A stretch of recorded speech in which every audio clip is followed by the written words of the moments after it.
أما بعد فأعوذ بالله من الشيطان الرجيم بسم الله الرحمن الرحيم ومن يرد الله أن يهديه يشرح صدره للإسلام وقال تعالى أفمن شرح الله صدره للإسلام فهو على نور من ربه صدق اللہ العظیم۔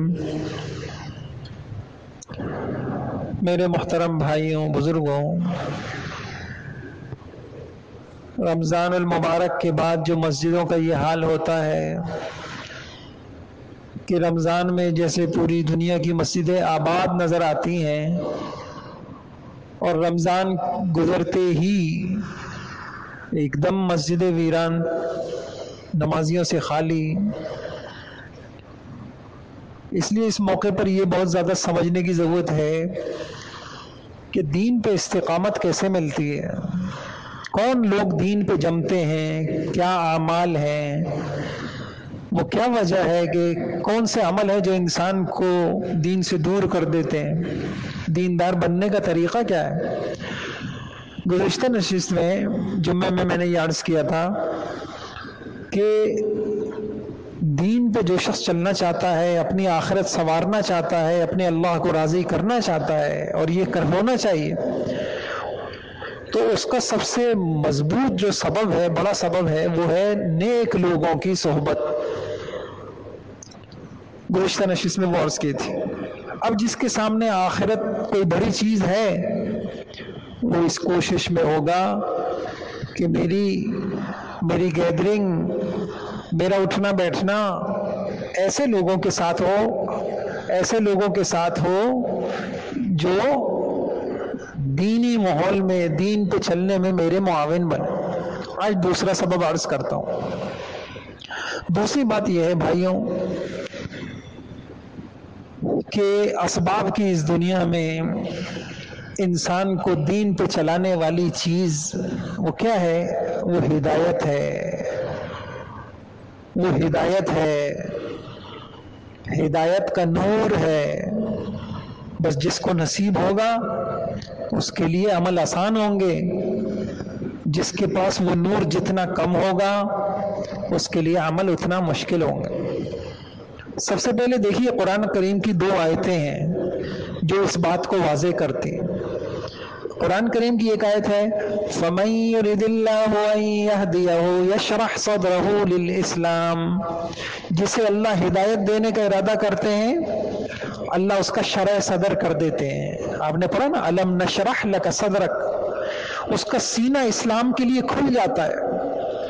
اب اس کے ساتھ آپ دوسری آیت کو سمجھیے۔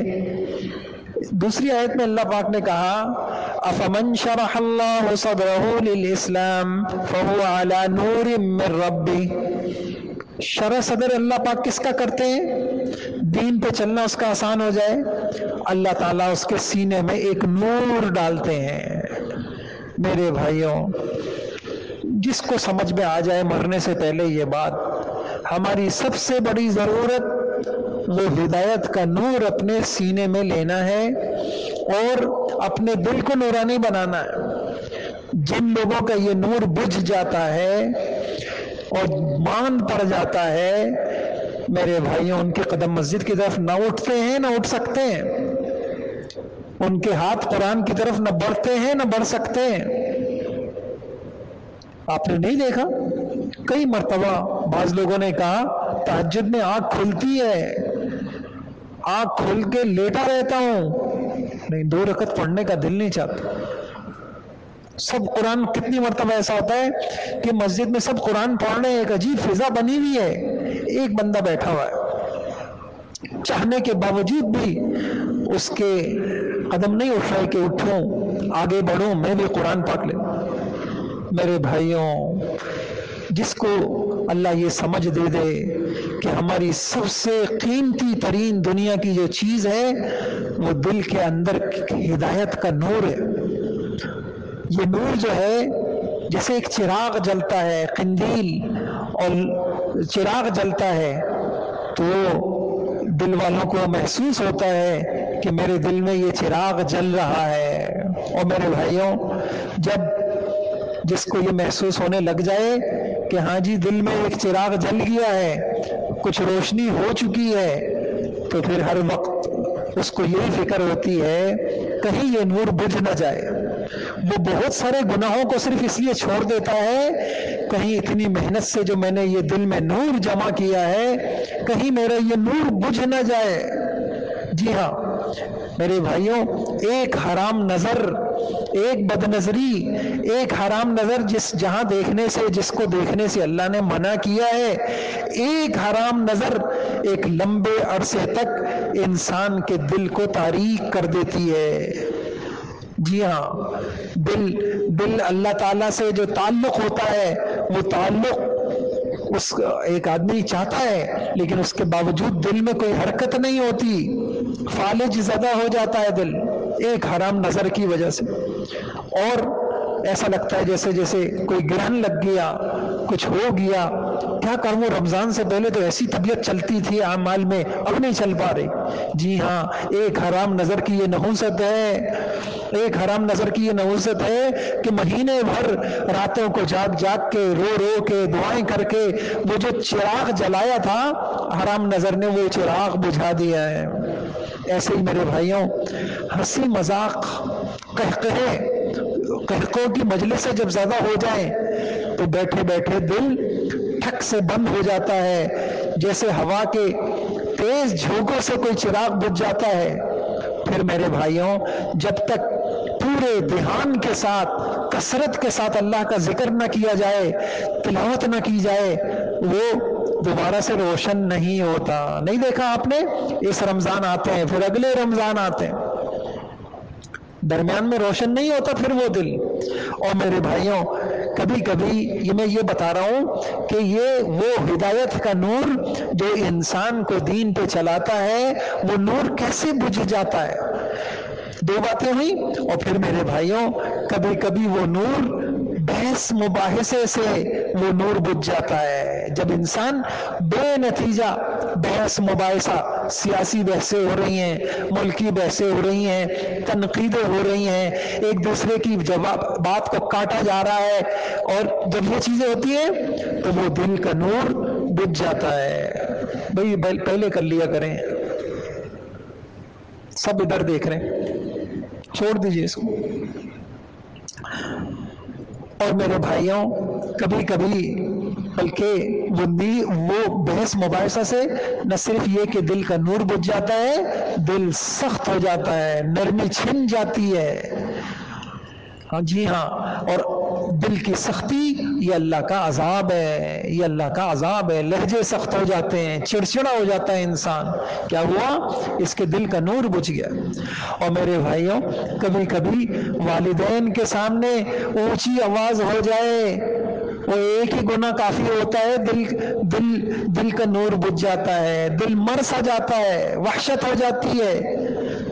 اور بس اگر انسان ہو، احساس والا ہو، اس کو پتہ چلتا ہے کہ اندر کی دولت ختم ہو گئی۔ اور پھر میرے بھائیوں، باقی رہ گئی دنیا کی طرف نگاہیں کرنا، دنیا کو عظمت اور محبت کی نگاہ سے دیکھنا، اور دنیا کی فکر کو اپنے اوپر مسلط کرنا، اور دنیا کمانے ہی کو اپنی زندگی کا مقصد بنانا، اور دنیا داروں کو اور دنیا پیسے اسباب والوں کو عظمت کی نگاہوں سے دیکھنا، بس میرے بھائیوں، یہ تو دل کی دنیا کو برباد کرنے کے لیے سب سے خطرناک چیز ہے، جو دل کی دنیا کو برباد کر دیتی ہے۔ پھر انسان کی اندر وحشت آ جاتی ہے، اندھیرے آ جاتے ہیں، انسان اللہ سے بیگانہ ہو جاتا ہے، مناجاتوں کی لذتیں چھن جاتی ہیں، دعاؤں کی رغبت چھن جاتی ہے، خیر کی اب نماز پڑھنا بوجھ بن جاتا ہے۔ نہیں دیکھا آپ نے کہ دل لگ رہا ہو تو لمبے قیام میں مزہ آتا ہے، لمبے سجدوں میں مزہ آتا ہے، اور دل تاریک ہو تو پھر امام صاحب نے آج 2 آیتیں زیادہ کیوں پڑھ لی، 2 منٹ زیادہ کیوں ہو گئے؟ تو میرے بھائیوں، پھر یہ میں نے عرض کیا کہ یہ دل کے بجھنے کی وجہ ہیں۔ اگر ہم نے دل کو حفاظت نہ کی میرے بھائیوں، یہ نور تو ہمیں پل صراط پہ کام آئے گا، جی ہاں، اس نور کے لیے تو دعائیں سکھائی گئی ہیں قرآن میں. ربنا، سب یہ دعا یاد کریں. ربنا اتمم لنا نورنا، اے اللہ ہمارے نور کو کامل کر دے. حضور جب نماز کی طرف آتے تھے آپ کی دعا سنیں آپ حیران رہ جائیں گے. اللہم اجعل فی قلبی نورا وفی لسانی نورا وفی سمعی نورا وعن یمینی نورا وعن شمالی نورا ومن امامی نورا. اے اللہ میرے آگے نور، میرے پیچھے نور، میرے کان میں نور، میرے دل میں نور، میری آنکھوں میں نور. جی ہاں، جن کو اللہ پاک علم حقیقی دیتے ہیں ان کو پتہ چلتا ہے کہ دنیا کی قیمتی ترین چیز وہ ہدایت کا نور ہے. وہ ہدایت کا نور ہے. اس کی فکر میں لگتے ہیں پھر وہ، اور ان کو محسوس ہوتا ہے بھئی یہ میں نے آج مجھ سے یہ غیبت ہو گئی تھی، آج دل کی عجیب کیفیت ہے، دل میں سختی محسوس کر رہا ہوں، آج بات پہ لوگوں سے الجھ رہا ہوں، آج ماں کے ساتھ بدتمیزی ہو گئی تھی، یہ دل کا نور بجھ گیا ہے. اسی وجہ سے وحشت ہے. پھر وہ ایک کنارہ پکڑ کے اور روتے ہیں اللہ کے آگے آنسوؤں کے ذریعے سے. جب تک رو کے دل کی صفائی نہ ہو وہ دل کی وحشت ختم نہیں ہوتی. تو بھائیوں، ایک بات تو میں نے یہ عرض کی کہ اس دل کو نورانی بنانا یہ سبب ہے ہمارے لیے، بہت بڑا سبب ہے. اگر ہم چاہتے ہیں کہ اللہ تعالی ہمیں موت تک عمل والا بنائے رکھے، عمل کی برکتیں ہمیں ملتی رہیں، اللہ کی رحمتیں ہمارے اوپر اترتی رہیں، اللہ کے تعلق میں اضافہ ہوتا رہے، تو میرے بھائیوں ہم کو یہ اہتمام کرنا پڑے گا. اس کے لیے جو اللہ کا ذکر ہے اس سے یہ ہدایت کا نور ملتا ہے. یہ ذکر بہت بڑی طاقت ہے. کیوں لوگ ذکر اللہ والوں سے جب لوگ جوڑتے ہیں اپنی اصلاح کے لیے، روحانی بیماریوں کے لیے، کیوں کثرت سے ذکر کراتے ہیں؟ میں بھی آپ کے سامنے حدیثیں پڑھوں گا. یہ علاج ہے یہ مردہ دلوں کا، جن کے دلوں کا نور بجھ گیا ہو، جن کو آخرت کی طرف رغبت نہ ہوتی ہو، اس کا علاج ہے. اور پھر میرے بھائیوں، جب دل ذکر کی کثرت کرتا ہے انسان اہتمام سے، جیسے میں نے پچھلی جمعے آپ سے عرض کیا تھا کہ یہ لا الہ الا اللہ کا جو ذکر ہے یہ دلوں کی اصلاح کے لیے عجیب نسخہ ہے. اور میں نہیں کہہ رہا، کسی مولوی کا وظیفہ نہیں ہے، یہ قرآن نے بتایا ہے. یثبت اللہ الذین آمنوا بالقول الثابت فی الحیاۃ الدنیا وفی الآخرہ. اس کلمہ لا الہ الا اللہ کی برکت سے اللہ تعالیٰ دنیا میں بھی انسان کو دین پہ جماتے ہیں. جی ہاں، پھر وہ مسجد میں نظر آتا ہے، وہ اس کے لیے بازاروں کو، دکانوں کو چھوڑ کر، اپنی ملازمتوں سے اٹھ کر مسجد آنا آسان ہوتا ہے.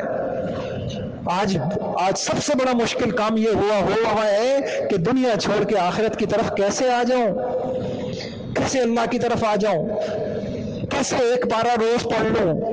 ایک پہاڑ، اس کو میں نہیں کہہ رہا، اللہ تعالیٰ نے قرآن میں کہا وَمَن يُرِدْ أَن يُضِلَّهُ يَجْعَلْ صَدْرَهُ ضَيِّقًا حَرَجًا كَأَنَّمَا يَصَّعَّدُ فِي السَّمَاءِ. جس کے ہدایت کا نور اللہ دل سے چھین لیتے ہیں اس کے لیے دین پہ چلنا ایسا ہوتا ہے جیسا پہاڑ پہ چڑھنا. میں نہیں کہہ رہا، یہ احکم الحاکمین کہہ رہے ہیں.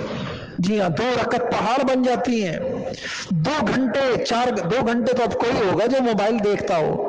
اب تو 2 گھنٹے 24 گھنٹوں میں جو ہے زندگی کا اکثر وقت 2 گھنٹے 4 گھنٹے 8 گھنٹے موبائل دیکھنا آسان، اور 2 گھنٹے اللہ کا ذکر کرنا، 2 گھنٹے دعائیں مانگنا اتنا مشکل. اگر ہم میں سے پوچھا جائے آخری مرتبہ آج ابھی جو وقت ہے اس سے پہلے کب ہم نے آخری مرتبہ کتنی دیر اللہ کا ذکر کیا تھا، کتنی دیر ہم نے دعائیں مانگی تھی؟ مشکل سے کوئی ہوگا. اسی وجہ سے یہ علماء رمضان میں ایک ماحول بنواتے ہیں عمل میں. ایک اعتکاف کی کارگزاری آئی، امام صاحب ماشاءاللہ بچوں کو روزانہ کے اعمال کی کارگزاری لیتے کہ بھئی آپ کو، تو ایک بچہ اٹھ کے کہہ رہا ہے میں نے الحمدللہ 2 گھنٹے کی دعائیں کی. 2 گھنٹے میں نے دعائیں کی. اب بتائیے، یہ چیزیں تھیں.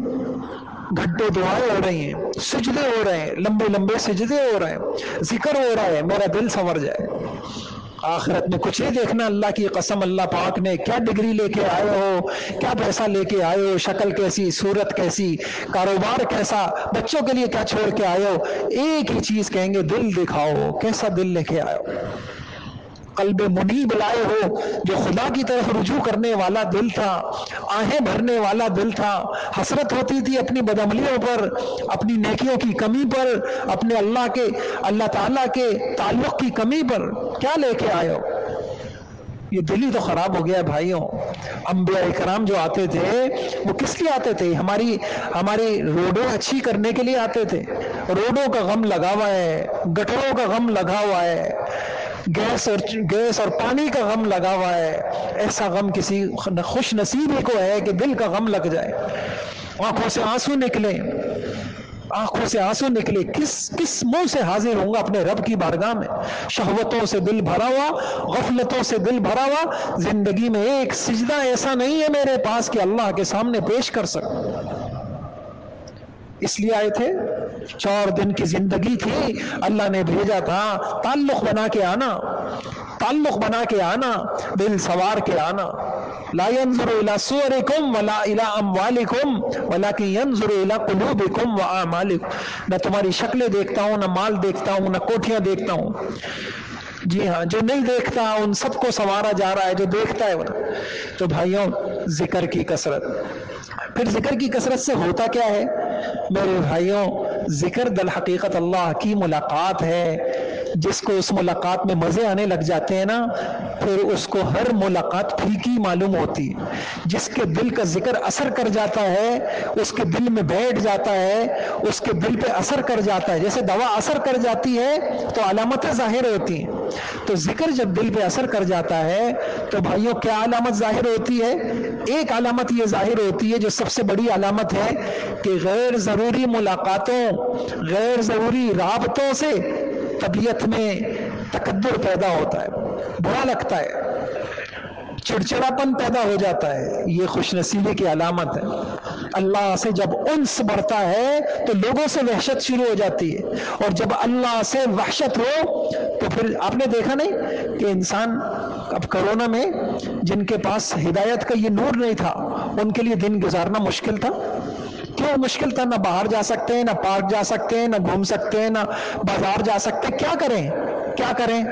جی ہاں، کسی نے اچھی بات کہی، کرونا کے دنوں میں یہ بات پتہ چل گئی کہ اللہ کے تعلق کے لیے، عبادت کے لیے فرصت کی نہیں، تعلق میں اللہ کی ضرورت ہوتی ہے، عبادت کے لیے فرصت کی ضرورت نہیں ہے، دل کے تعلق کی ضرورت ہے۔ تو پہلی تبدیلی یہ آتی ہے کہ پھر انسان کو، جن کو اللہ نے توفیق دی ہوتی ہے یومیہ اذکار کی، ان کو پھر ضرورت نہیں ہوتی۔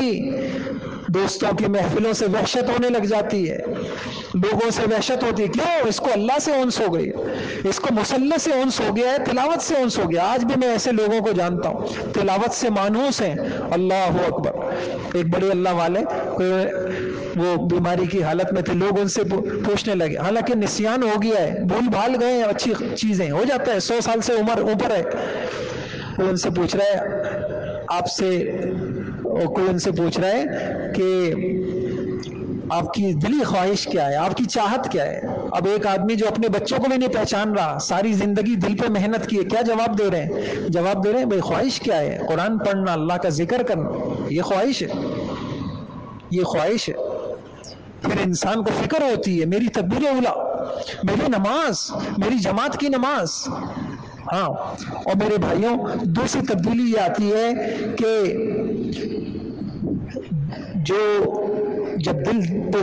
جب ذکر دل پہ اثر کر جاتا ہے اور انسان ذکر کا اہتمام کرتا ہے اور آہستہ آہستہ دل میں وہ ذکر اتر جاتا ہے، اللہ کی محبت کا کوئی حصہ نصیب ہو جاتا ہے، تو پھر جو دنیا دار لوگ ہوتے ہیں جن کی ہر وقت کی فکر پیسہ پیسہ پیسہ پیسہ پیسہ، پھر انسان ان لوگوں کے پاس بیٹھنے سے، ان کی باتوں سے دلوں پہ اذیت محسوس کرتا ہے، موافقت نہیں ہوتی، نامانوسیت ہو جاتی ہے، پھر انسان کو اذیت شروع ہو جاتی ہے. یہ کیا باتیں شروع ہو گئی؟ ان باتوں میں اللہ تو کہیں ہے نہیں، ان باتوں میں آخرت نہیں ہے، جنت نہیں ہے، قرآن نہیں ہے، اللہ کا حکم نہیں ہے. ان باتوں سے دل کو. تیسری تبدیلی یہ ہوتی ہے کہ انسان کے دوستی کا ماحول خود تبدیل ہو جاتا ہے. اب وہ اپنے دوست بھی ان لوگوں کو بنانا شروع کر دیتا ہے جو عمل والے لوگ ہوتے ہیں، نیکی والے لوگ ہوتے ہیں، آخرت والے لوگ ہوتے ہیں. اور چوتھی تبدیلی جب دل پہ اثر کر جاتا ہے، چوتھی تبدیلی یہ آتی ہے کہ انسان کو غیر ضروری گفتگو میں وہ محتاط ہو جاتا ہے. جی ہاں، کیونکہ اس کو محسوس ہونے لگ جاتا ہے کہ فضول باتوں سے وہ نور بجھ رہا ہے، اور نور بجھ رہا ہے تو عمل کی توفیقیں چھن رہی ہیں، دل پہ وحشت آ رہی ہے، گھبراہٹ آ رہی ہے. تو پھر غیر ضروری گفتگو سے وہ بندہ محتاط ہو جاتے ہیں. آپ دیکھیں بیٹھے اللہ والوں کے پاس، اللہ اکبر، ایسے اللہ والے دیکھے میں نے، گھنٹوں بیٹھے رہو، ایک لفظ منہ سے زبان سے نکالتے نہیں، لیکن دل کی حرارت اور دل کی ان کے جو ماضی کے مجاہدے ہوتے ہیں، وہ شعاعیں نکلتی ہیں سینوں سے، وہ اثر کرتی ہیں سینوں پر. آج ہمیں ریزیں سمجھ میں آ رہی ہیں، شعاعیں نکل رہی ہیں، یہاں بیٹھے ہوئے بات کرو اور اس ریزوں کے ذریعے سے امریکہ میں بات ہو رہی ہے. نئے بھائیوں، یہ غیبی خدا کا نظام ہے. اگر اللہ کی محبتوں سے دل بھرے ہوئے ہوں تو میرے بھائیوں اس دل سے بھی شعاعیں نکلتی ہیں.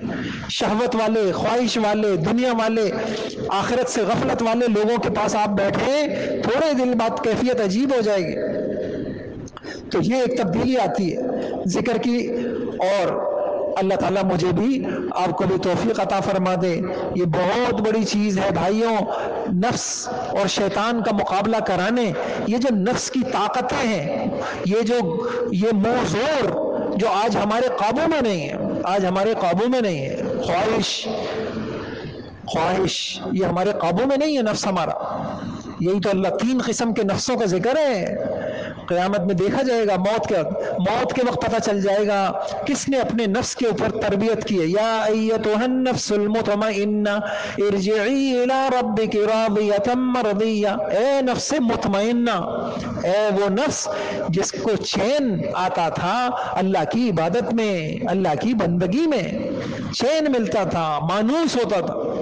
تو یہ جو نفس کی جو طاقتیں ہیں، اور یہ انسان کو نہیں آنے دیتی اللہ کی طرف. ان کو قابو کرنے کی محنت نہیں کرے گا، موت تک وہ دیندار نہیں بن سکتا. مجاہدے کرنے پڑتے ہیں بھائیوں. ہم چاہتے ہیں دنیا کے ایک پلاٹ کے لیے انسان قیمت دیتا ہے، زندگی بھر ملازمت کرتا ہے، ایک میرا اپنا گھر ہو جائے، واہ واہ، احکم الحاکمین مل جائیں، خدا مل جائے، اس کی رضا مل جائے، اس کی محبت مل جائے، محنت کچھ نہ کرنا پڑے، اپنی خواہشوں کا خون کرنا پڑتا، گھٹ گھٹ کے مرنا پڑتا ہے، قیمت دینا پڑتی ہے.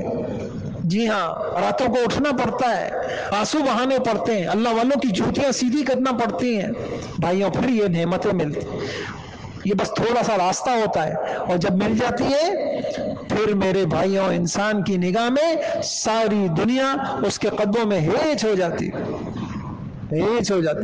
کل میں عمر ابن عبدالعزیز رحمت اللہ علیہ کے حالات پڑھ رہا تھا، تو جو بیت المال کا دربان تھا، عمر تو بڑے محتاط تھے اجتماعی مال کے اندر. اتنا تقوی تھا، اللہ اکبر، اتنا تقوی، اتنا خوف خدا، اتنا اپنے اوپر زندگیوں کو تنگ کیا انہوں نے کہ دنیا حیران ہو گئی. تو ایک اللہ والے آئے تھے ان کے پاس، تو دربان سے کہا بیت المال کا دروازہ، وہ جو ایک پائی کسی کو نہیں دیتے تھے، اپنی بیوی کا زیور بھی بیت المال میں جمع کرا دیا کہ تمہارے باپ دادا بادشاہ تھے، انہوں نے کہاں سے یہ جمع کیا ہے، اس پہ اطمینان نہیں ہے، ایک کو اگر تم راضی ہو اس کو ایک بکس میں جمع کر کے بیت المال کے کونے پہ رکھ دیتا ہوں، زندگی میں جو ہمارے پاس خرچہ ہے وہ کرتے رہتے ہیں،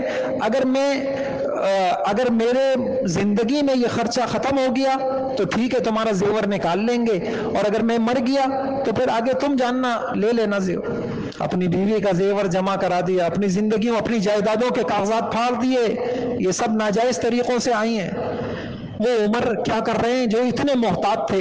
ایک صاحب آتے ہیں دربان سے بیت المال والے کو خط لکھتے ہیں، ان کو بیت المال کا دروازہ کھول دو، جتنا اپنی ضرورت کے مطابق لینا چاہیں لے لیں۔ حیران ہو گیا عمر، ان کو کہہ رہے ہیں، دروازہ کھولتے ہیں، وہ بندہ جاتا ہے، چند درہم اٹھاتا ہے اور میری ضرورت کے لیے اتنا کافی ہے، لے کے چلا جاتا ہے۔ کہا عمر جانتے ہیں کس کے لیے بیت المال کھولنا ہے، کس کے لیے نہیں کھولنا۔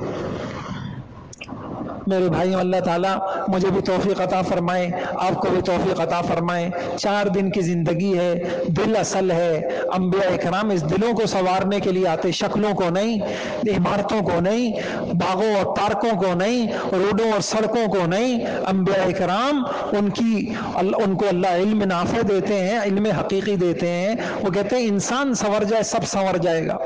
اللہ مجھے بھی توفیق عطا فرما دے، آپ کو بھی توفیق عطا فرمائے۔ بھائیوں، ذکر کیا کریں، اس کے بغیر کوئی مجلس اللہ کے ذکر سے خالی نہ جائے۔